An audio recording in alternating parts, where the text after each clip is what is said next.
Ladies and gentlemen, welcome back to Tap In with Tristan. Hope all is well.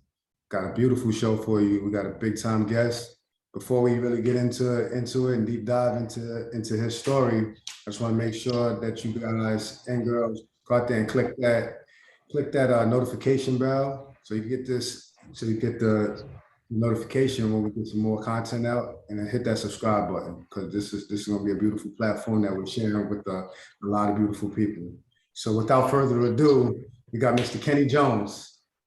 Talk to him, Kenny. Church, what's going on, man? It's a long time. Long time, man. So blessings to you and the family, man. Thank you for taking time out of your busy schedule to share. No problem. Anytime. I'm excited, man, because I know pieces. Like I said offline, I know pieces, man, but I don't know the whole thing. So I'm chomping at the bit. So let's get right to it, dude. Bring us back to the beginning, man. What's childhood look like, and where we at?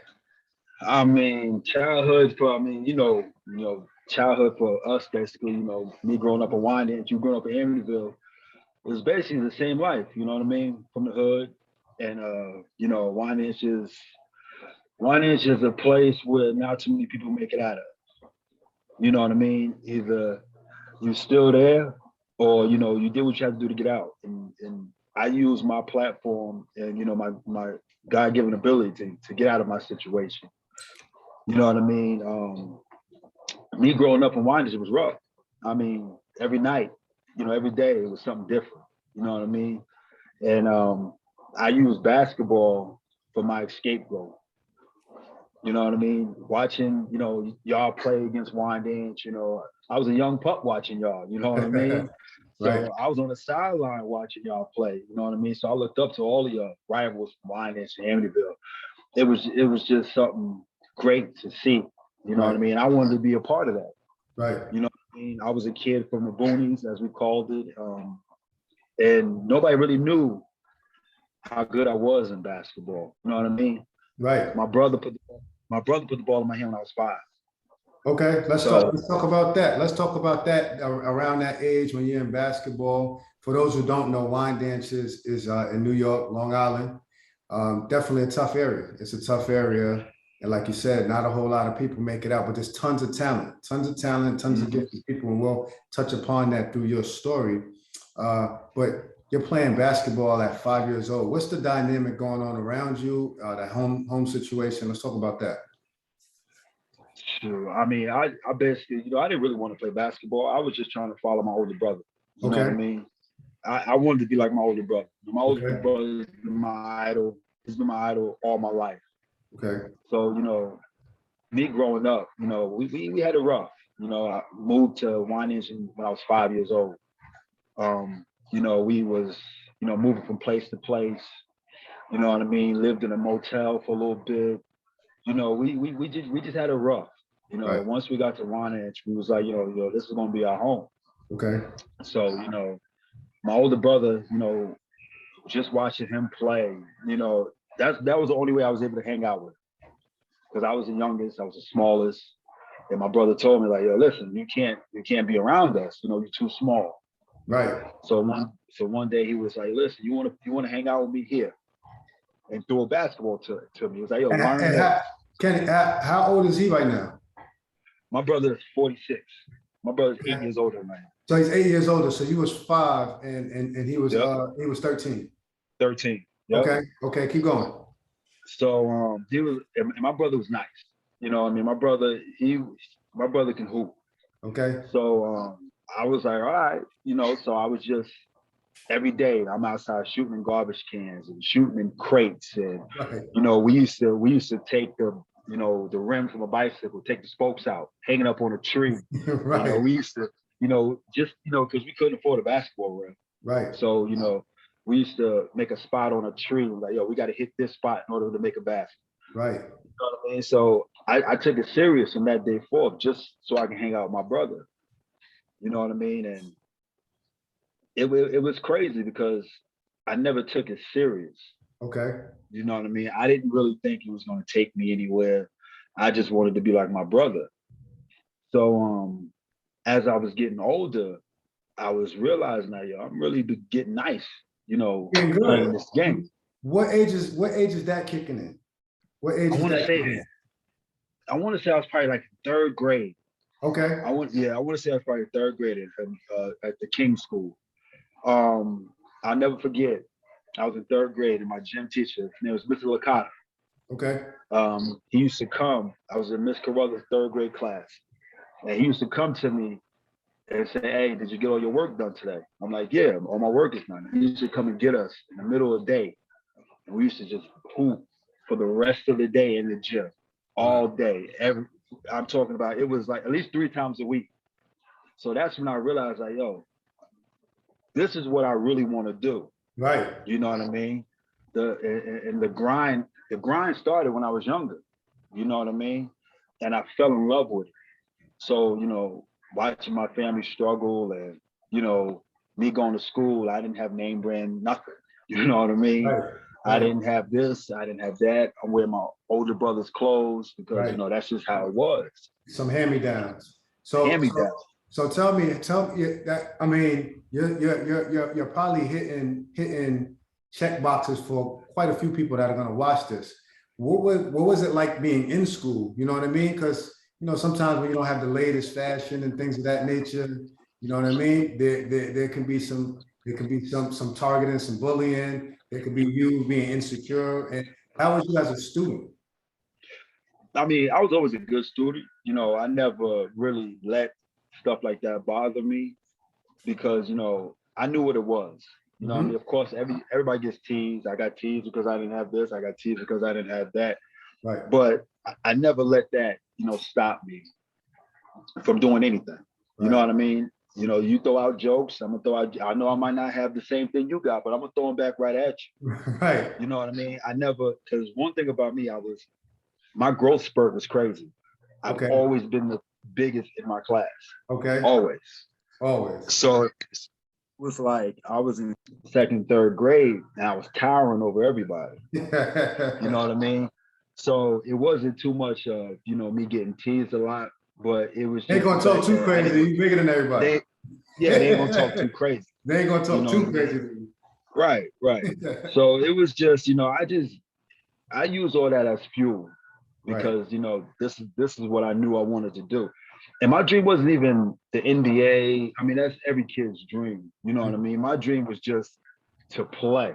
I don't care where it was, how I was doing it. I just wanted to play basketball. You You know recognize, what I mean? you recognize, would it be safe to say that you recognize at an early age that being in Wyandanch, that this basketball thing might be pivotal for you doing something? For sure. It kept me busy.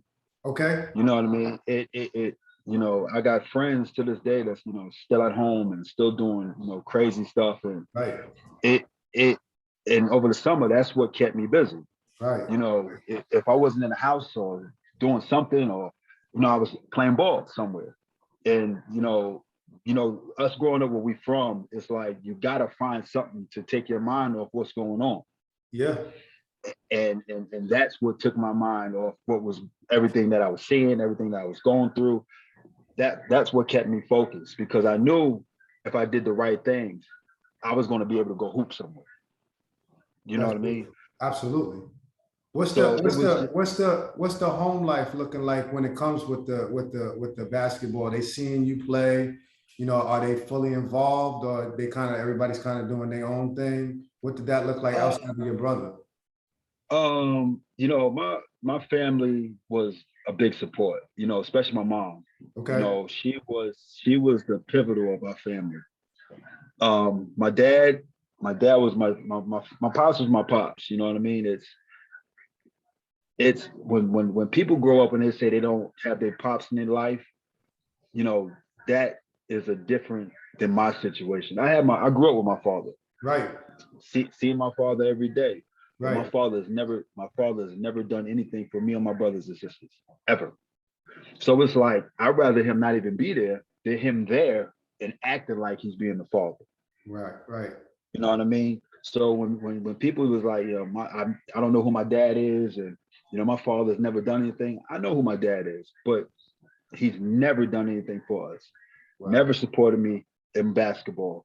I can count on one hand how many times he's ever seen me play. You know what I mean? So that hits different. Yeah. But my mom, man, she get off work, she never missed a game. You know what I mean? She's driving late nights to games and she can't see at night, but she's there. You She's know what I there. mean? So She's there. she's there. The funny thing is, my mom never knew how good I really. My mom never knew how good I really was Wow. until the first time she seen me play. Let's talk about that. Let's talk about like one of the first teams you played with, because we talking about after school programs and stuff, third grade. What's Mhm. this like, going into middle school age? Because this is when you start seeing, and I can attest to it growing up in Amityville, you start to see people go left. Or Uh-huh. there's a stronger pull because everybody's a little bit more independent, peer pressure and everything. Let's talk about that middle school age, and are we on a team yet? Well, I didn't first get on my first team until my seventh grade Okay. officially, but my fifth grade teacher, Mr. Scardino, Okay. he he was a big time basketball fan, all about sports. And one day we were sitting in class and he looked at me and said, Kenny, you got talent. He said, I don't know where this talent's going to take you, but you need to do something with it. And he's sitting there talking to me, real good guy, man. Like I give all the credit to a lot of the teachers that was in my life that, you know, the little things that they said to me, I still carry to this day. You know what That's I mean? beautiful, boss. And That's beautiful. yeah, so he was like, the talent that you have, I see you out there. Because when we used to play outside, we used to play outside on the courts. And my classroom was like right above where the courts and stuff was at. Right. And he says, I see you out here and you're way above these other kids with your talent. You need to take your talent and go as far as it allows you to go. So I didn't understand that at first Okay. until I got older. Right. You know what I mean? But I always kept it. I always kept that in the back of my mind Right. because I knew how good I was becoming. Right. So as I'm getting older, going through the grind in middle school, I finally get on my first team. It was a middle school team, and I was above everybody else. But me being I'm starting to get cocky. I'm starting to get a little swag to me because Okay. people are starting to notice. People are They starting to do. notice who I am. Okay. But I messed up. My grades started slipping. I got kicked off the team. You got kicked off the So team for once grades. I kicked off the team because of my grades. So not only did the school kick me off the team, but my mom also kicked me off the team. So that was a We're not humbling. having that in this household. Nah, it's not happening. We're not Like, having it. Okay. like school was, my grades was the reason, why I was able to play sports. Like you keep your grades up, you can do whatever you want. Right. So once I got kicked off the team, that's when I did a complete 360. Like, You yo, changed everything around because that humbled you real quick, huh? humble me quick. You know what I mean? Because it, like, to this day, playing against guys that, they go to these big time schools and they do all these big time things and they get humbled real quick when you're on the court with somebody that goes to JUCO or somebody that, goes to Division 2, Division 3, and you're out here getting your behind kicked. Doesn't matter what's across your chest, you know what I mean? So seventh grade, that was a big humbling experience for me because I'm sitting there watching all my friends play and I know I'm supposed to be out there. Right. So from that day forward, that's when I took basketball serious. Okay. That's why I took school serious, my grades serious. You know what I mean? So it was just like, I knew if I didn't have the grades, I wasn't going to do anything. Yeah. My mom already told me, you ain't got the grades, you ain't got to worry about playing ball. So once I passed seventh grade, it's different for us because I started high school in eighth grade. So I was in Wyandanch High School at eighth grade. So I'm walking around Wyandanch hallway. Run this back. Eighth grade is Wyandanch High School? My year, my class was the last class to come from eighth grade into the high school. Yeah, it was different. Yeah, I know a I was little in bit. eighth grade. We gotta talk about that. Wyandanch is an urban community. It got a lot of tough people, a lot of tough-minded people that are trying to find their way. What does that look like being eighth grade in there with people in 12th grade. That's a huge gap. What does this look like? It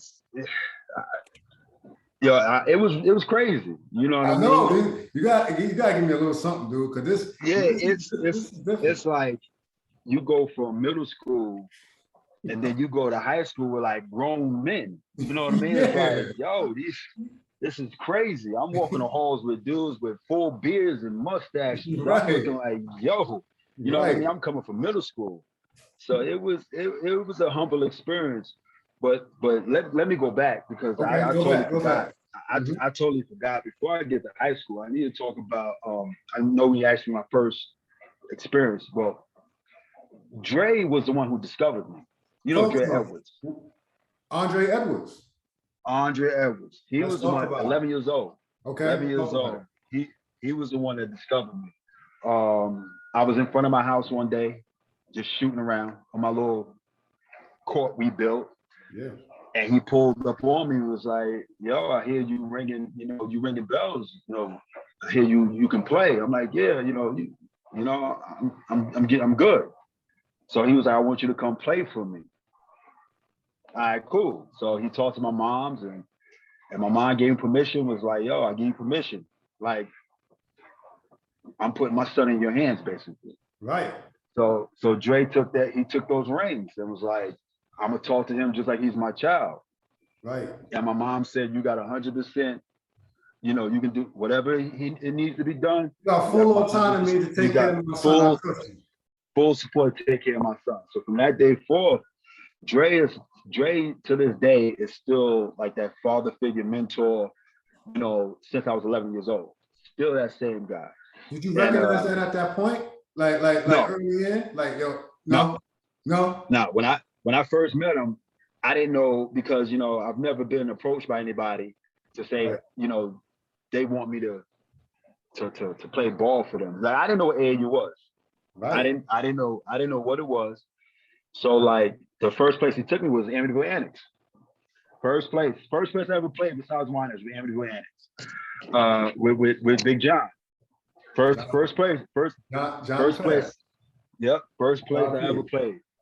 Yep, for sure. First place I ever played. And he brought me up to John. He said, yo, I got this kid from Wyandanch. So he was like, Wyandanch, he was joking around. He said, yo, we don't mess with that. We don't mess with, you know what I mean? We don't mess with Wyandanch. See, at that time, I didn't know the rivalries. You know what I mean? I mean, majority, to clarify from my experience, and maybe you could say the same thing, a lot of it was not just, I think the players got along. Once the ball is tipped, we going at each other's jugular. But there was a healthy respect. Right. But a lot of it was outside. It was outside. It was outside from the fan base in the town. They were warring with each other. Like a lot of people don't know, me and Jason play AAU together. You know what I mean? We show love to one another for the most part. It's a lot of similarities and personalities off the court that spilled over and into that pressure cooker. Into that cooker, right. Yeah. So he was joking about it. He said, nah. So he saw me, he was like, yo, go in there and get changed. I'm gonna see what you can do. So me being the naive kid I am, I go in the bathroom and I was used to playing in shorts and jeans and shirts and you know what I mean? I didn't know what a uniform was. I'm 11 years old. You know what I mean? I didn't have the privilege of doing all that. So I come out the locker room with jean shorts on and a button-up shirt. So they looking at me like, yo, what you got on? I'm like, yo, I'm ready to hoop. Jean shorts and a button-up. And like, yo, let's check up. Yo, check up. Yo, that's what I'm used to hooping in. I'm, you know what I mean? Coming from school, I'm out there on the court, whatever I got on. Yo, that's different. So they pulled me to the side and was like, yo, you want to be a basketball player, you got to look like one. You got to change your attire immediately, because you about to get cut. They wasn't going to play. They was about to send me home right then and there. They went and got me this uniform or whatever. And I went out there and started working out and I was killing. And I was killing guys older than me. Right. You know what I mean? And I didn't know nobody in there at the time. I didn't know anybody at the annex at that time. So I found myself coming to the annex at least 3-4 times a week, just working out, getting better. Then I started traveling with John and Dre and this is when I realized how serious basketball was, because my bubble was just Wyandanch, because that's all I knew. Yep. I didn't know anywhere else besides Wyandanch. Yep. So we going to the city, we going to all these places, and I'm getting cooked. You know what I mean? I'm looking at Dre looking at me. I'm like, yo, I didn't sign up for this. This is beyond me right now, dude. My heart beating out here. Like, What? Where am I at? Like, I don't even know what where part I'm at. I'm on a whole nother. I'm like, yo, this is not what I signed up for. Take me back to Wyandanch where I know I'm gonna get it in. Right. So Dre's looking at me, was like, nah, you want to be a basketball player. This is what you're gonna get every night. He was like, you got to put that work in. Wow. So I'm talking about every day I was with Dre. Every day I was with Dre, working out, getting it in. At the Amityville Annex, Wyandanch Annex, we was in the city, ISA, we was everywhere until, but my thing was, it was a confidence thing. It wasn't my skills. I always felt intimidated because I was always playing against older guys. Right. So, because Dre would never let me play against guys my age. Right. He always made me play against older guys. You play up. So, yeah, I had to play up. So, you know, after Dre, Sweet came along. Yep. So that's when I met Jason for the first time. So you really in Amityville, dude? Like you really you at the A Center hooping and everything like that. So you hooping, right in there. Hooping like crazy. Oh yeah. So I didn't know this. I didn't know it was like this. For real? That's dope. Yeah. I was in Amityville Annex every day, almost coming up. Yeah, man. So that's when I met Big Jason. We was with Sweets. He was like, Sweets came and got me. He said, yo, I got this big boy. He's gonna be big time. He said, you're gonna be big time too, but he's gonna be big time. Mm-hmm. So I'm like, all right, Sweets, whatever.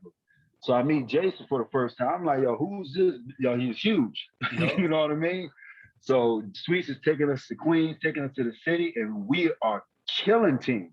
Wow. You know what I mean? So me and Jay get real cool, and I'm talking about me and Jay probably played 2-3 years together, and nobody really knew that. We were younger. Dope. That's dope. With Sweets.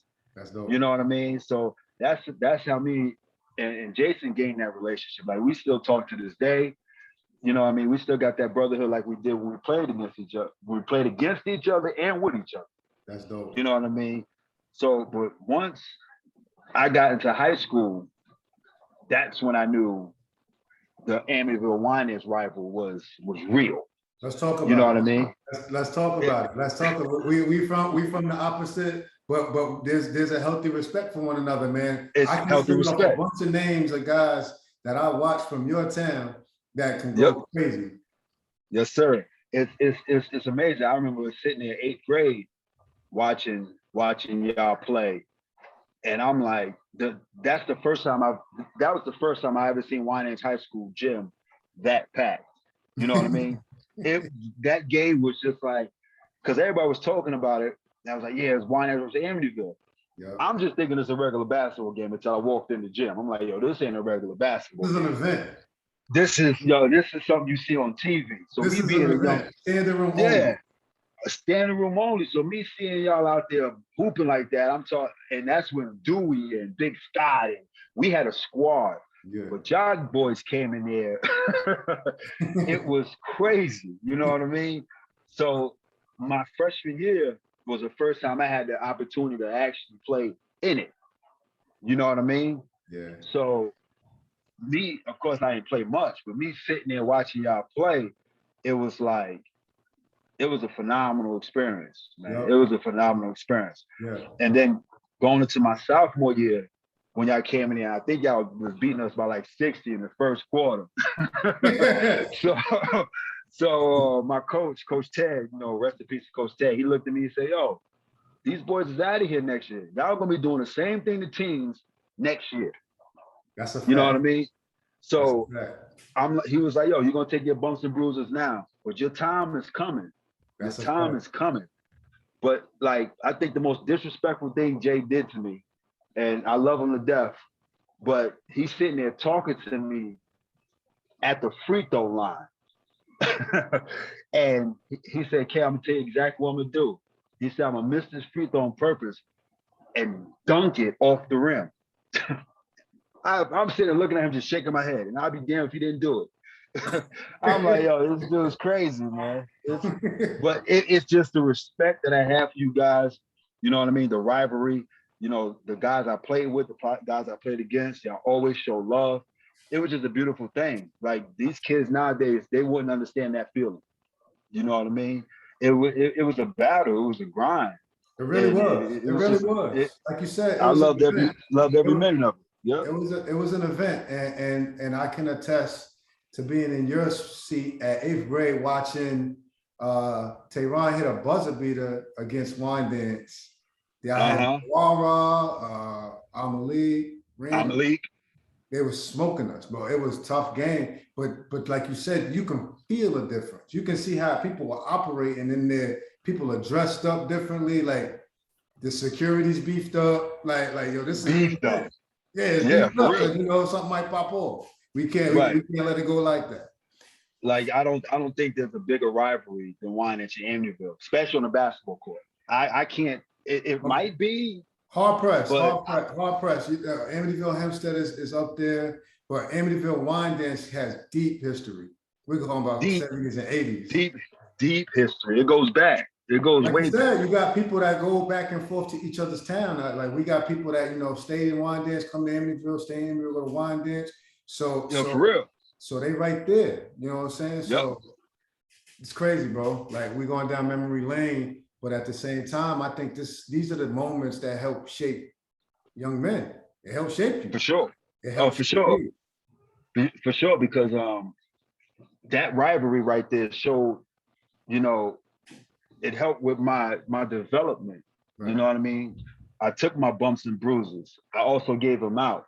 You know what I mean? So in order for me to give them out, you got to take your bumps and bruises. Like a lot of these kids nowadays, they don't want to take those bumps and bruises. Yeah. You know what I mean? They all want to come in and be the man. But you got to understand, you coming in, but you got guys that have been sitting 2-3 years that's been waiting for their turn. You know what I mean? So if you don't take your bumps and bruises, you ain't gonna come in and be the man nowhere. Right. And a lot of these young guys, when I talk to these young guys, and it's amazing how they think, because they feel as though it's automatically supposed to be given to. And the fact that they automatically think it's supposed to be given to them, they get a rude awakening. You know what I mean? Yeah. Like I felt that way. After leaving Wyandanch, I had because my senior year, when we lost to y'all in the championship, unfortunately, again, when we lost to y'all in the championship. Hey, let me interrupt you. I'm going now. I'm going now, but my brother's there. Oh yeah, you gone. Yeah, your brother's there. Yeah. But everybody tells me this team was loaded. Your team was loaded. Like this was the team for Wyandanch to bring back that 80s feel. Like this was the team to go and do the thing. My junior senior year, I only lost four games combined. My junior senior year. Y'all was cooking up. And we was the number one team on Long Island. It was either us or y'all. Wow. It was either us or y'all. Wow. So we was up by 20 on y'all my senior year. Going into the fourth quarter. I'm cooking. We going, and then the last 3 minutes, AJ. Who's guarding you, Kenny? Who was trying to guard me? Yeah. Let's say who was trying to guard me. Mark was trying to guard me, and what's the other big? Craig Stewart? Stewart, yeah. They was trying. They was trying real hard. Cooking them. If they say anything different, they're lying. Lying them both. Lying. But it was a battle, man. We was up by 20. And I don't know what happened, but the last 3 minutes of that fourth quarter, our point guard couldn't get the ball over half court.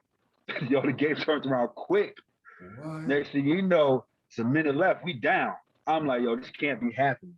This cannot be happening. The gym is crazy. The gym is jumping. We couldn't get the ball over half court. AJ, he hit another level that game. He hit another level. He hit another level. So you had a high level, and then AJ hit another level. So that's what it's he about. Hit another. That's what it's about. Because that year, if I was either gonna be player of the year if we won, or AJ was gonna be player of the year if they won, and AJ just happens to win. You know what I mean? So I was the only one my senior year to make first team all state. Wow. The only guy from Long Island to make first team all state my senior year. Wow. But the crazy thing is, I had no D1 offers. What do you think that was about? It's a lot of things. Me being from Wyandanch, because just think about let's just go back and think about the situation. Let's talk about it. I was one of the top players on Long Island at that time. Right. And how tall are you, Kenny? How tall are you at this time, so people know that? I was about 6'4" at the time. About 6'4". Okay, let's talk. Almost 6'5", 6'4", 6'5". 6'5". Right, and you got Danny Green right there in North Babylon. Yeah. You know what I mean? People don't know. You got Danny Green right there in North Babylon, but then he went to St. Mary's.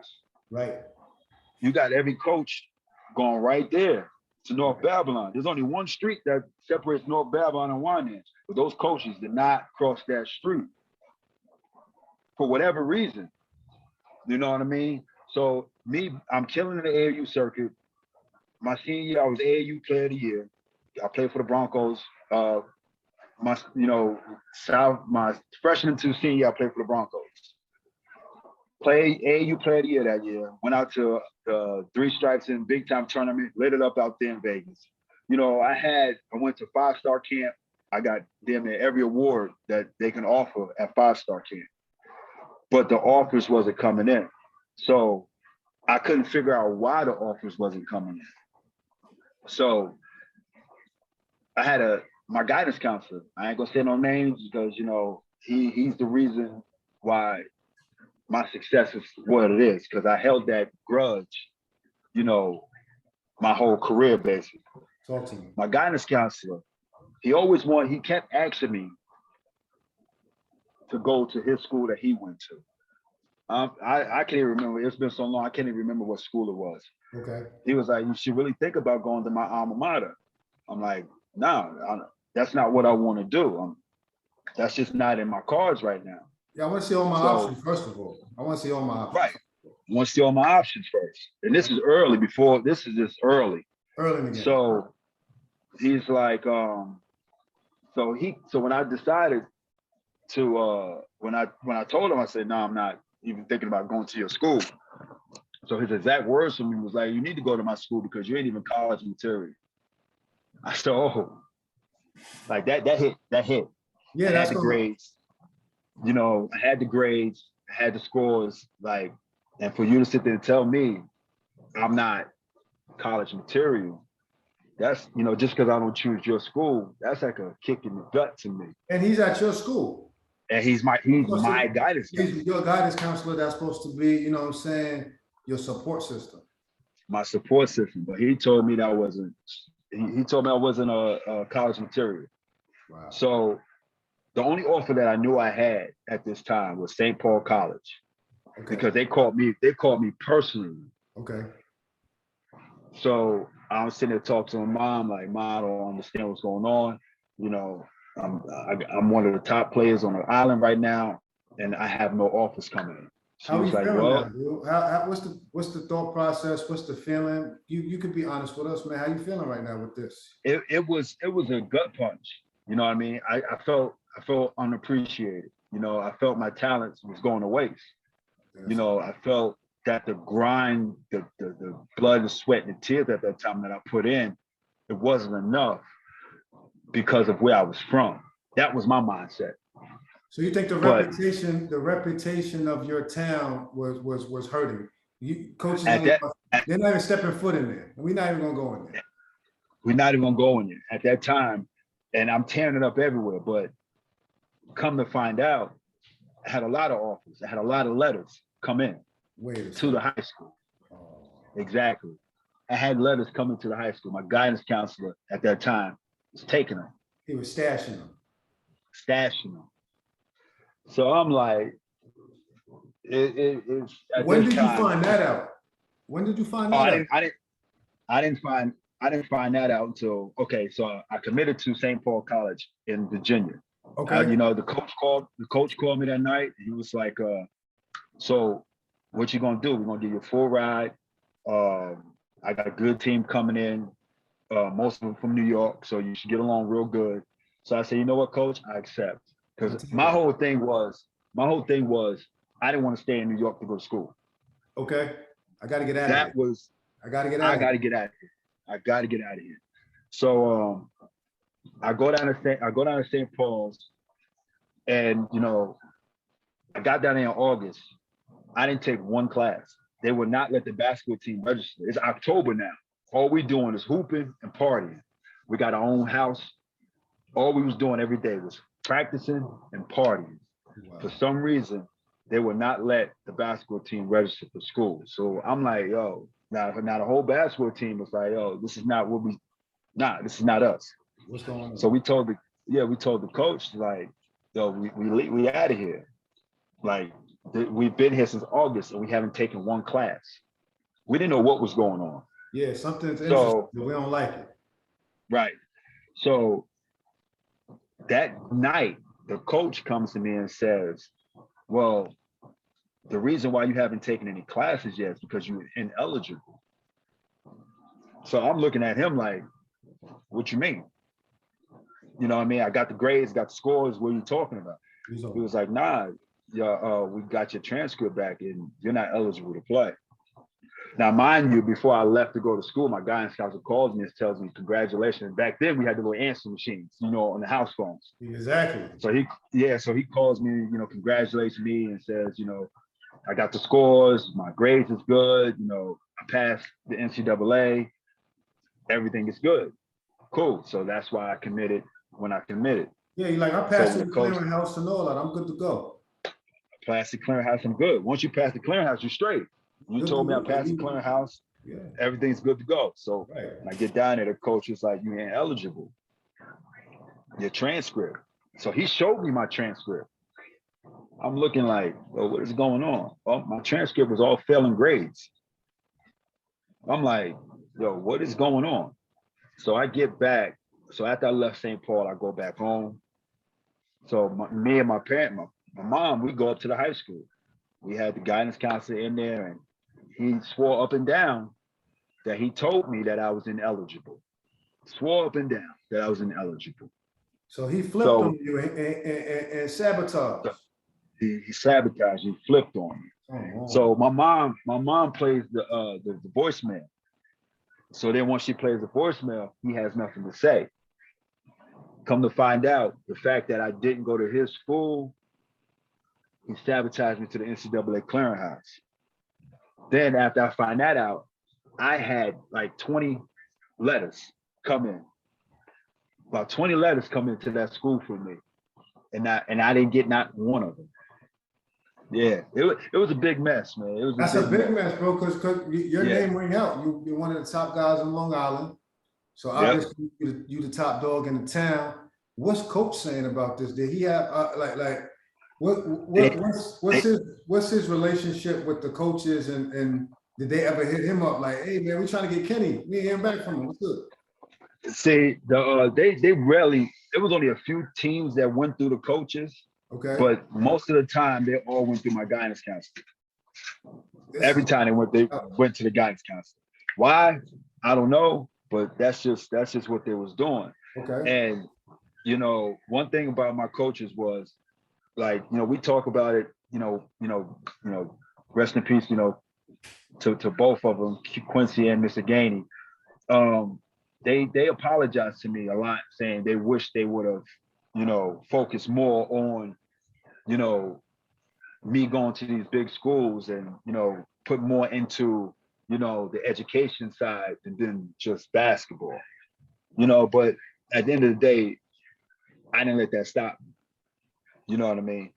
So once I left St. Paul's, I was sitting at home, and I was sitting there just talking to my mom, like, yo, mom, what I'm gonna do now? Like, I can't reapply to the clearinghouse because you only can do it once.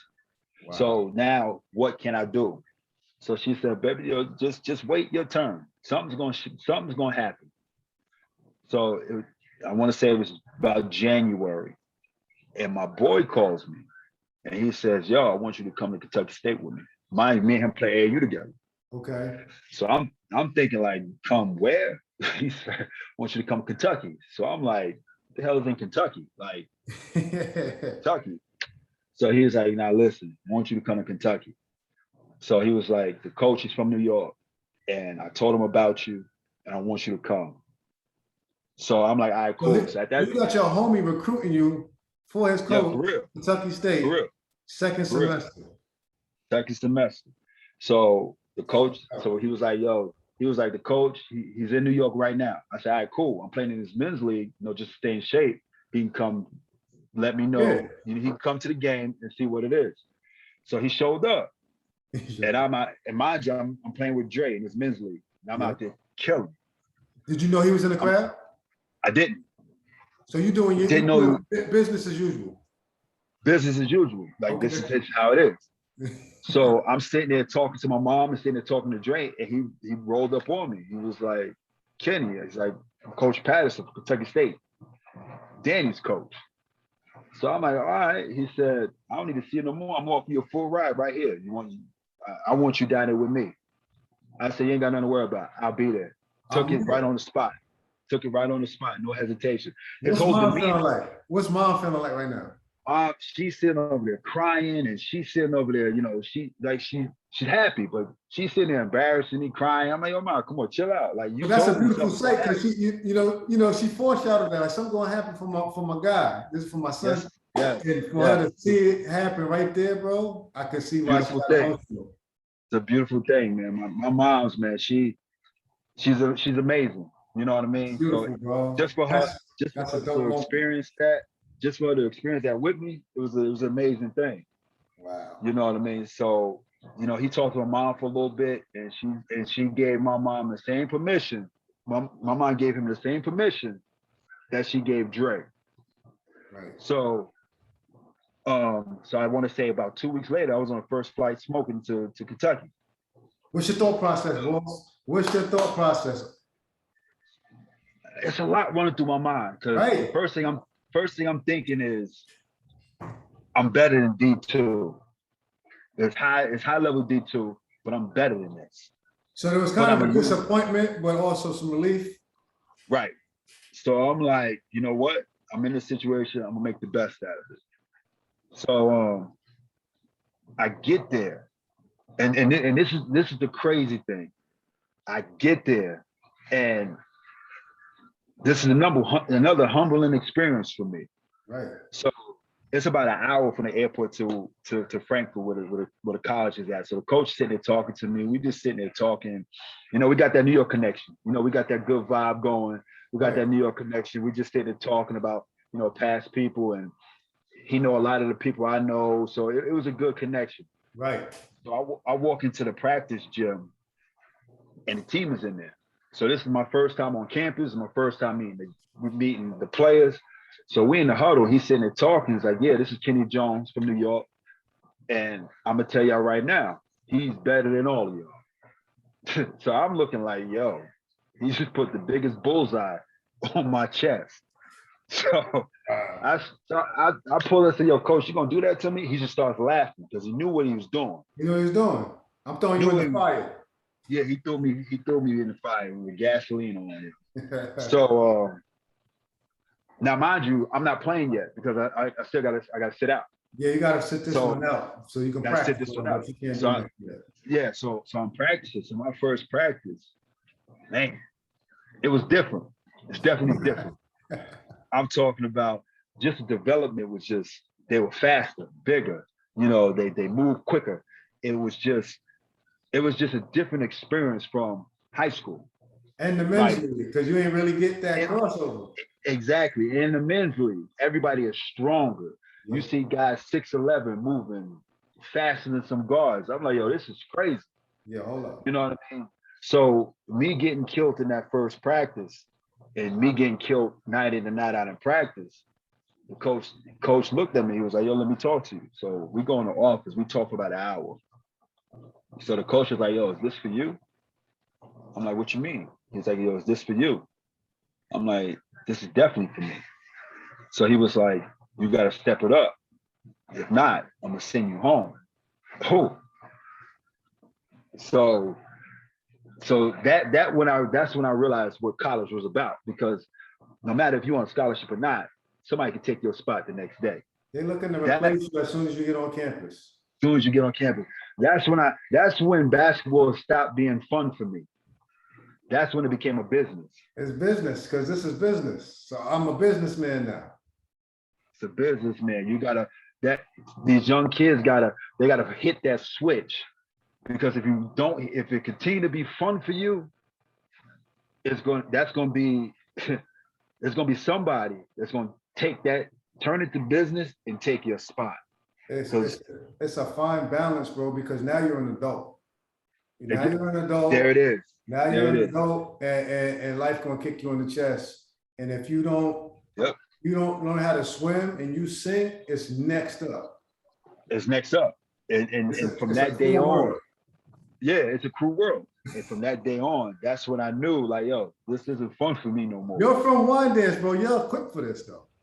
Yeah, for sure. Like, I know I'm built for it, but now I got to transition into that. Right. You know how they say, you got to stop thinking like a boy and think like a man. Right. So now I grew up real quick. Wow. Now I grew up real quick.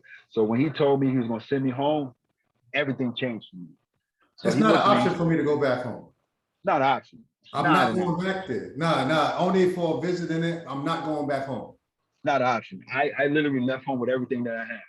There was no way I'm going back. This is it. I'm not going back. This is my lane, and I'm gonna take it. This is it. Wow. So from that day forward, he was like, yo, what do you want to get out of this? He said, because I want to know what you want to get out of this before I put my all into you. And I told him, I want to play pro. I want to be a professional. I don't care on what level. I want to make money playing this game. So he looked at me and said, say no more. The fact that you said that to me, I'm going to talk to you different. I'm going to make you do different things. I'm going to look at you different. You know what I mean? So now you got to change your mindset from this day forward into a pro player. You can't no longer think you're in high school. You can't no longer think you're in college. You got to think like a professional now. And from that day forward, the work ethic went completely through the roof. Wow. You know what I mean? I'm waking up 5 o'clock in the morning. I'm on the field of dreams. They call it the field of dreams. I'm out there, you know what I mean? Because I came in my freshman year, I came in 30, 40 pounds overweight. You was too heavy. I was too heavy. Came in 30, 40 pounds overweight. I dropped down. I lost maybe 50, 60 pounds. Now I got right. You running out like a gazelle now. Now, everything changed for me because my mindset changed. You know what I mean? Once I got, and this is the crazy thing. That's crazy, bro. The day I got eligible to play, the day when I was done sitting, I got eligible to play. Manhattan College, Coach Gonzalez called my dorm room and said, we got a full ride for you right now if you want to come play for me in Manhattan. I'm looking like, yo, how did you even get my number? How you call me my dorm, bro? How you call my dorm room? He called my dorm room and asked me to transfer the day I got eligible. I couldn't do it. I couldn't do it. You couldn't do it. And Bobby G's a good guy too. That's mighty tempting. Yeah, it's mighty tempting, exactly. But you couldn't do it. I couldn't do it. I gotta be here right now. I told him, I said, this coach is putting so much into me. You know what I mean? He's dedicated so much into me. I can't, now that he got me where I need to be, I can't turn my back on him. You know what I mean? Bro.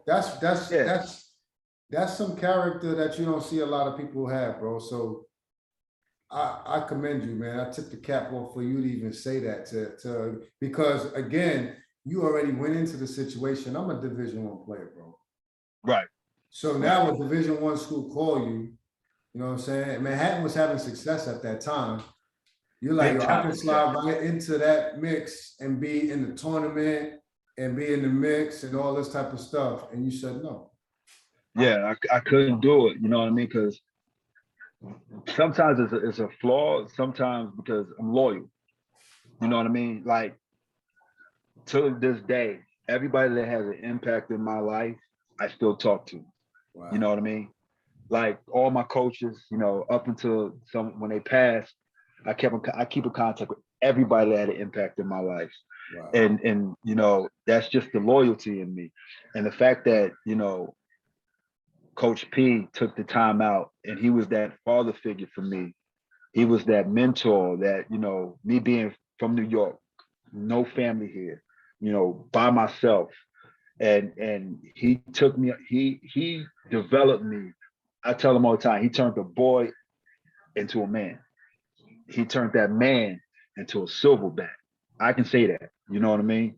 Right. So the dedication he put into me is just it's more than, you know, D1 or big time school or whatever the case may be, because not too many people will actually do stuff like that. You know what I mean? For If sure. they see something in you, they see something in you.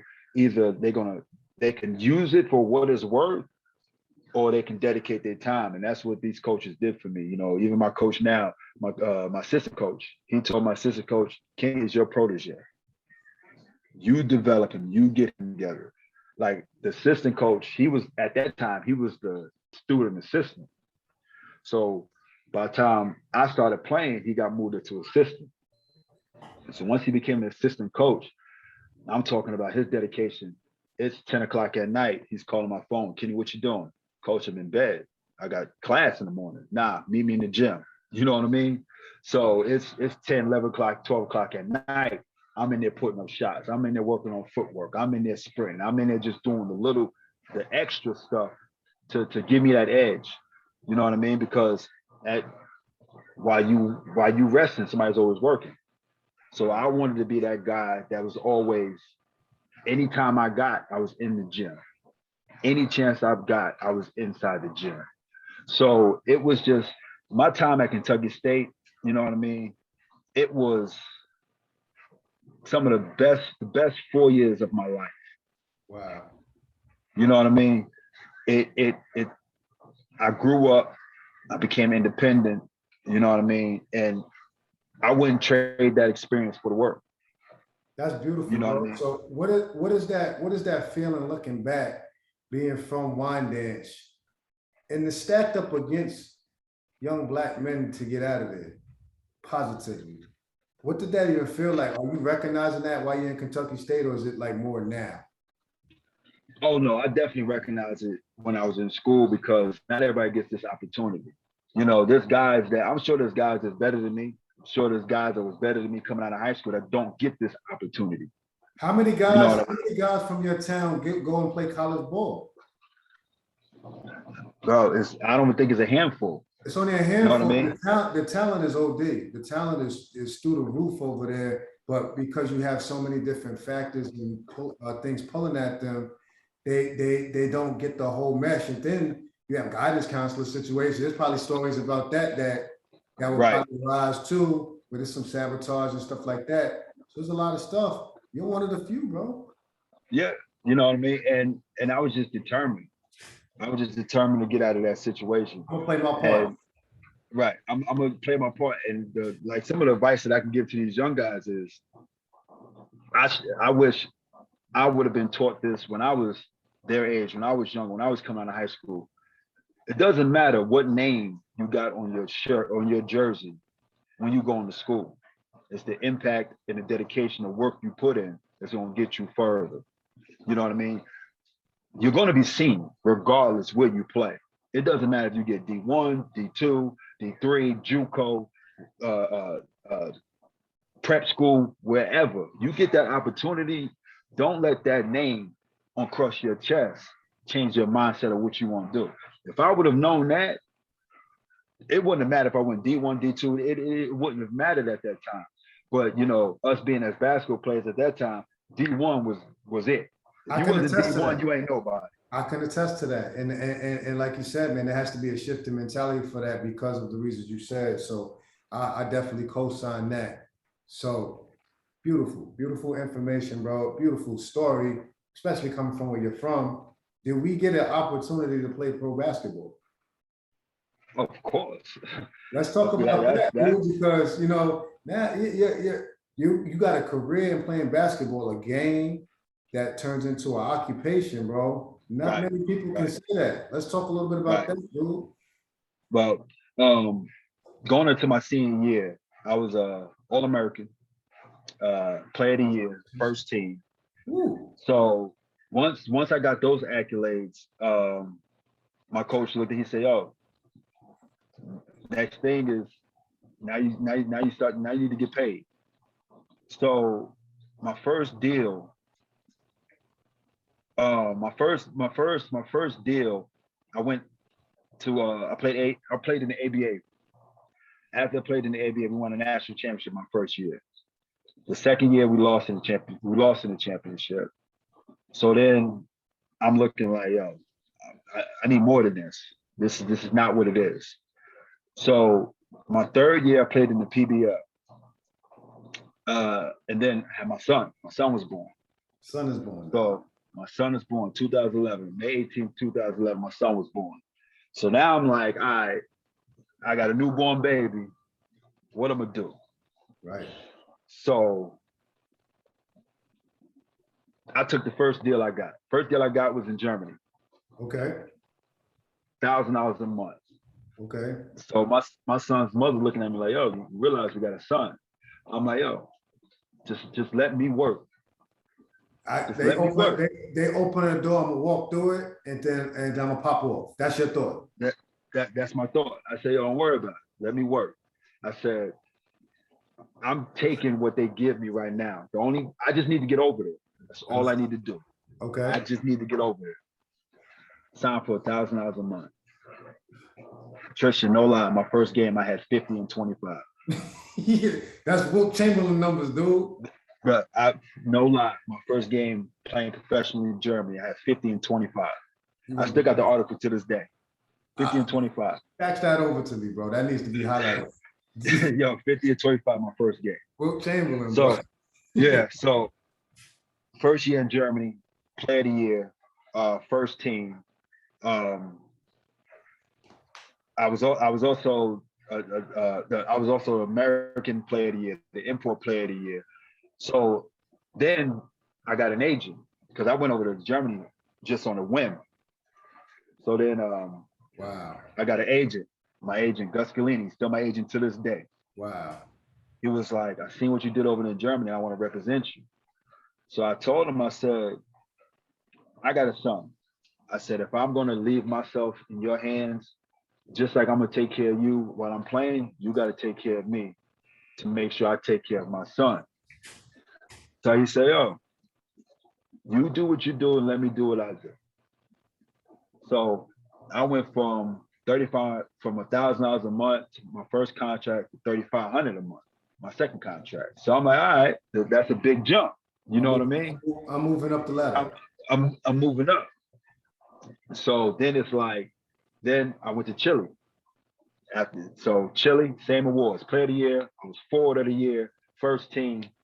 So he's like, all right, what you want to do? I said, well, let's keep going. So I went from $3,500 a month to $8,000 a month. I said, yo, that's even a bigger jump. Let's jump. Yeah, I'm here. Let's keep jumping. So I go to Canada and play. Then I go to Mexico. I played in 3 different countries in one season. After soon as one season ended, I flew to the next country. I'm there. Soon as that season ended, like this is my time. So I'm there's no need for me to rest. I'm maximizing my opportunity. No need to rest. I'm gonna maximize my opportunity.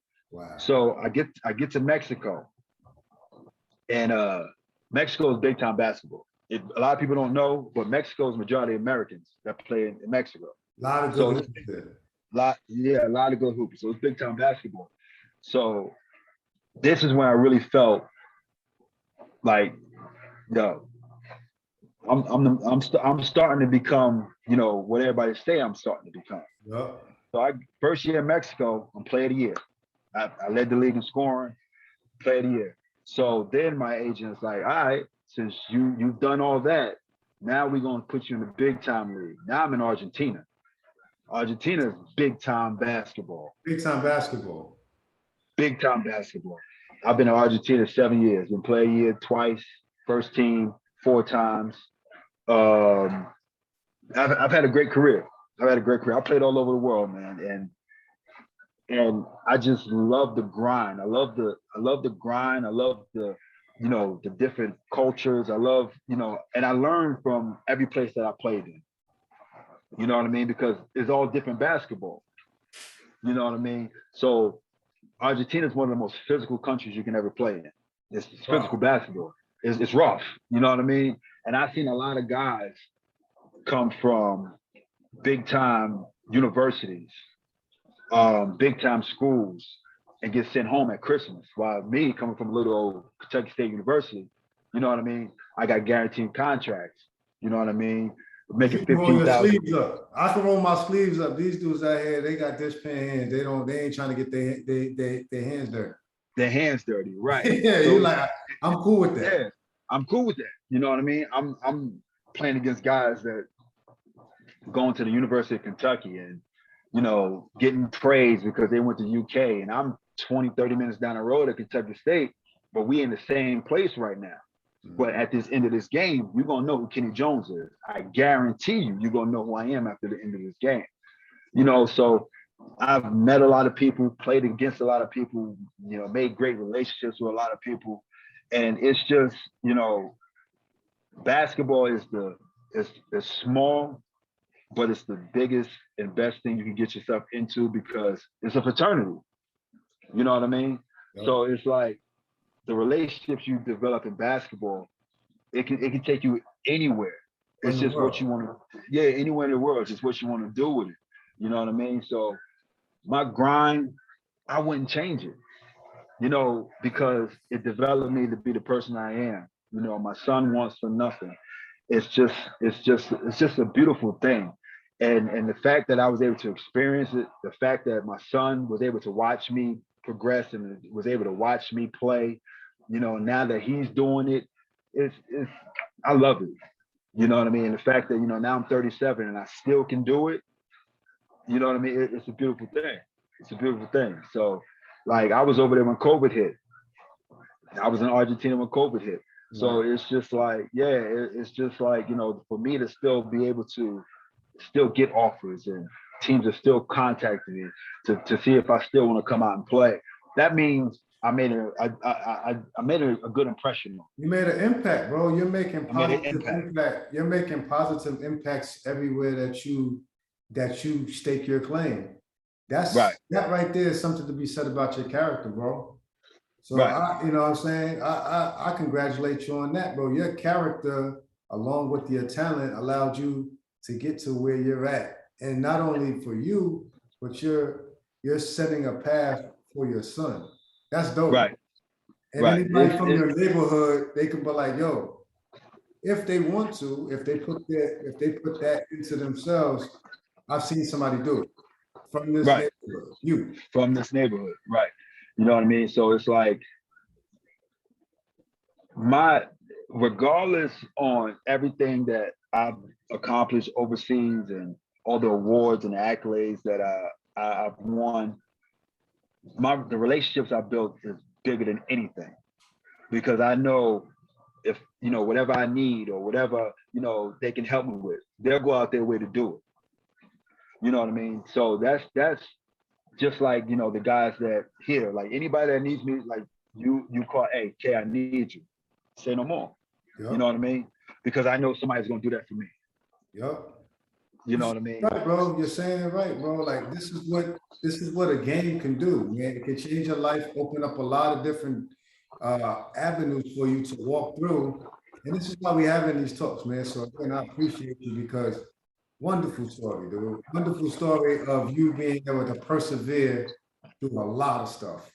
And we can talk for another, day, and you can fill me in on other stuff. You condensed it, but this is marvelous, bro. Because again, I know personally what Wyandanch is. I know what it is. Right. I know how much stuff is stacked up for you to be able to do what you're doing today, man. So congratulations, boss, for sure. I definitely appreciate it. You know, I mean, my biggest accomplishment I can actually, say is that a few years ago I was the youngest in history of Kentucky State University to be inducted to the Hall of Fame. So for me being from Wyandanch and walking in my college, the gym that I, put work in and see my face on that wall, it can be anybody can do it, bro. If you just dedicate yourself, if you change your way of thinking, change your way of living, change your way of everything, it can happen. You know what I mean? Like I had to change my mindset of being from New York when I came to Kentucky. You know what I mean?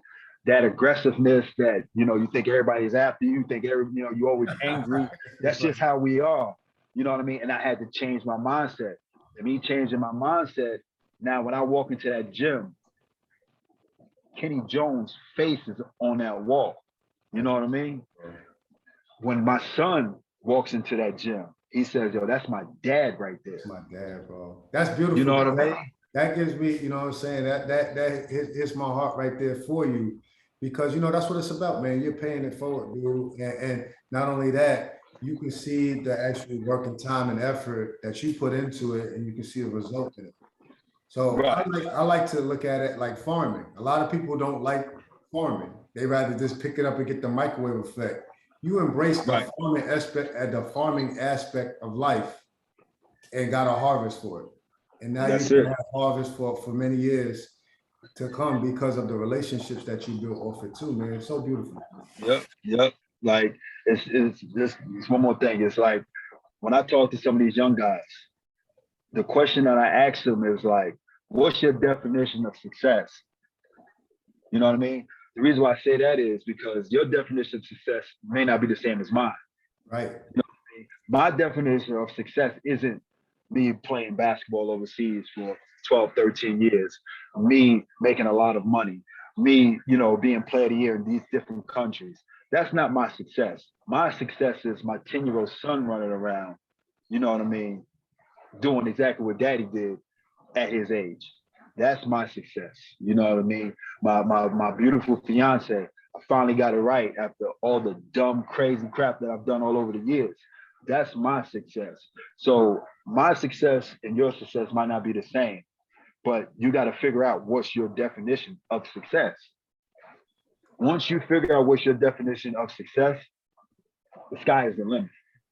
That's beautiful, boss, man, because that, like you said, man, you can't put a price on, joy and peace. Right. And it sounded like you're kind of walking in the midst of that, and you have your son that's being a part of that too, and now your fiance, man. What a beautiful story, bro. But yeah, I appreciate you, man. I appreciate you for having me. And, I can go on for days. My story, I got stories for days. Oh yeah, we gonna build, bro. Because this is what this platform is about, man. This is a sharing platform because, again, a lot of this information needs to get out. It's a free library, a free game because of the experience that we have as individuals. So this is our platform, and your situation is different from my situation, but there's similarities in certain things. So that's what makes it really cool. And sure. From warrior to warrior, we're both warriors. You know what I'm saying? You both warriors.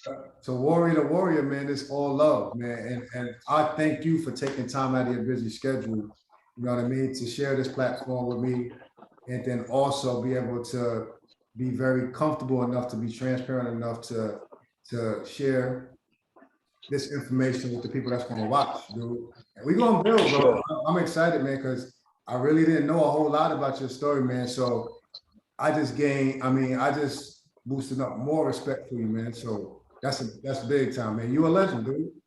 Yeah, I appreciate it, man. Like it's like I said, if I can give any advice to any young guys that want to do this, the process is real. Everybody say trust the process. Like we're both living examples of the process. You know what I mean? It's a process. Yeah. You're not gonna wake up. Like I tell my son every day, you're not gonna wake up and be good at basketball.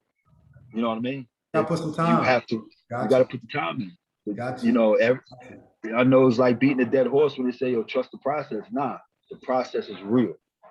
Once you get that in your mind, it's go from there. But I definitely, appreciate you inviting me on your platform. I'm loving what you're doing. This is what needs to be done. And the fact that you taking the reins and you going with it, I'm all for it. Any way I can help, anything you need, I'm a phone call, text away, and I'm there. We there, boss man. We gonna build for sure, man. Because we gonna bounce some ideas off each other and help who we can help, man, and give our flowers to who we can give our flowers while they're here. So I'm giving you your flowers, bro. You are a legend in your community in Long Island, not just as basketball, but as a young man. You know what I'm saying? As I appreciate it, bro. young man, a young black man that was stacked up against them to even get where you're at. Right. To even get where you're at, bro, is a blessing.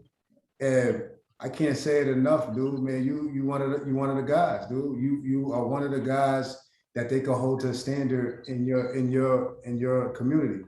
And I appreciate it. And I can call you brother because of that, bro. That's beautiful. For sure. I definitely appreciate it. My man. So listen, everybody, we can go on forever, man. We building right here. And this is what I love to do, man. This warms my heart, man, to talk to gentlemen like this.